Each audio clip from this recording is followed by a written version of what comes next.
So this week we've had a bunch of reveals for Edge of Fate. Actually, scrap that. In a number of ways, we haven't seen all that much of Edge of Fate based on what's been shown at the moment. Some folks will say that's a good thing because obviously we don't necessarily want to be totally spoiled, but I should say in terms of some of the weapons we've seen, whether it's the exotics or the new legendaries, new archetypes, and indeed new armor bonuses and the stat rework, I think all of that stuff is looking actually pretty good. But it does feel like they've been given a lot of focus where we would normally be looking at new expansion content specifically and the reasons to get hyped about that actual release, right? The components in the community though, which are creating a lot of conversations, largely focus on the system changes, which makes sense because that's the primary thing that Bungie have spoken about so far. There's a lot of nervous energy with regards to the amount of grind players are going to have to put in for Armor 3.0, for instance, which actually I don't think that's going to be our biggest problem with Edge of Fate and Year of Prophecy, because Armor's been pretty tired for a long time. Most of us have been using the same armor sets for a couple of years at least. I do agree with some of the concerns from folks about stat allocations and the adjustments to some of the stats on Armor, and how that could potentially make our Guardians just feel a bit less powerful initially in Edge of Fate. I think ultimately we'll be able to work around that as we earn new gear. I do recognise it though, and I'll touch on it more in a moment.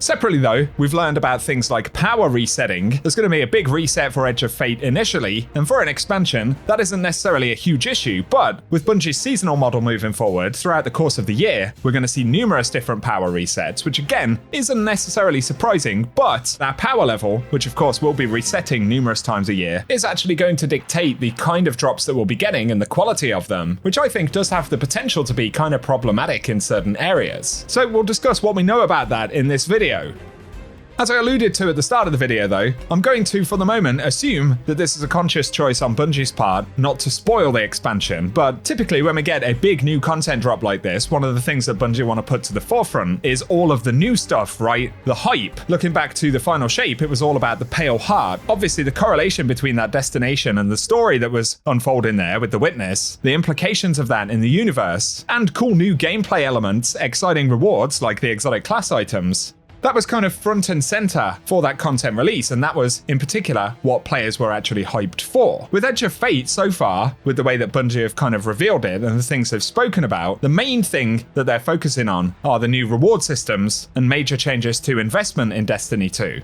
Possibly the issue is that normally those changes pair up pretty nicely with some of the bigger expansion content and when the community is very hyped for that expansion. And it feels like at the minute, in terms of Edge of Fate, a little bit of that seems to be missing. So for some folks, the excitement for the expansion itself just doesn't seem to be at the same levels as perhaps some other expansions we've had in the past. Then at the same time, Bungie are saying, hey, here are all these crazy new investment systems for the game that we're really going to want you to pour your time into. And I think a lot of players are wondering, but why should I be excited about putting my time into that? I'm not saying that Edge of Fate won't be good, by the way, because I just simply don't know, but I think that's part of the equation for the community at the moment.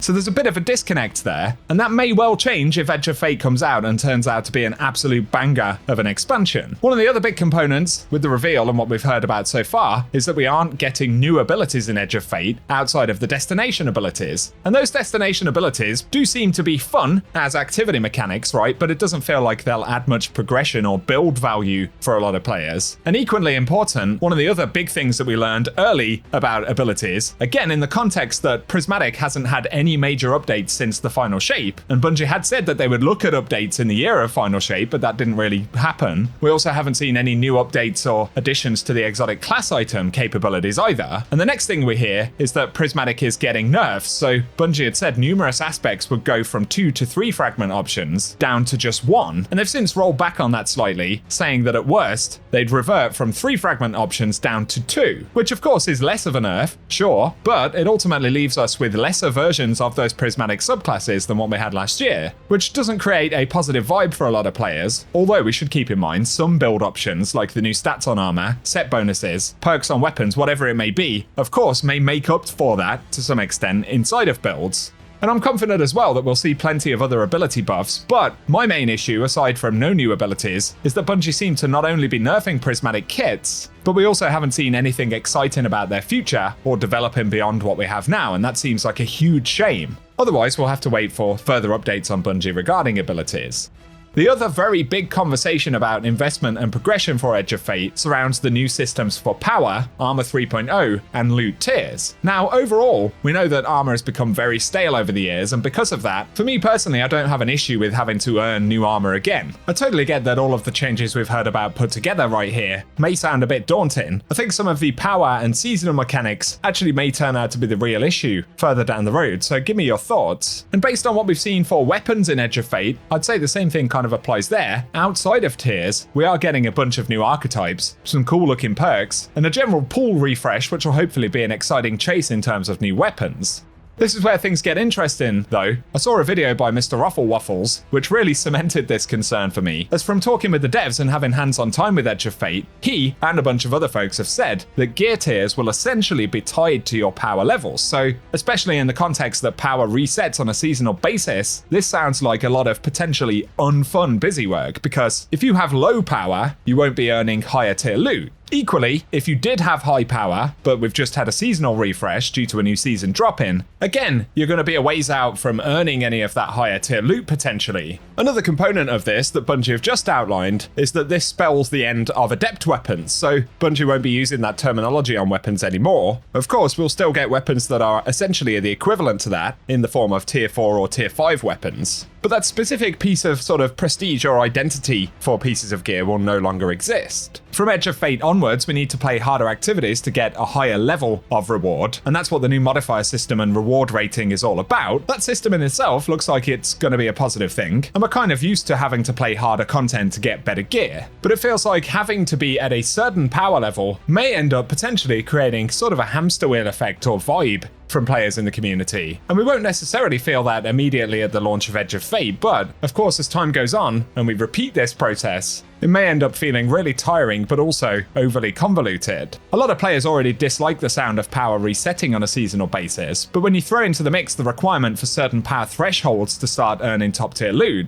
it seems possible that this, as well as some other sort of seasonal reset mechanics and bonuses for gear, may even end up feeling a bit tiring for well-invested players into the game, but also has that potential to further alienate more casual or less invested players, which obviously wouldn't be especially helpful either. There is another important element that I should mention here as well, with regards to new gear in Edge of Fate, which will further affect our old gear. So, as you'll have noticed, there's a new watermark on pieces of gear in Edge of Fate, with a blue kind of seasonal coloured icon, and that indicates that the gear is new in the current season. But via the artifacts, those pieces of gear will actually receive additional bonuses, so as far as we know, these bonuses will actually scale with the tier of weapons and armour that we have equipped. This is just one example, but it includes things like damage resistance. We can see the gear equipped here gets 7.8% damage resistance, with a bonus to kinetic weapon damage of 6%, energy weapon damage bonus of 15%, and 6% again for heavy weapon damage via the artifact. So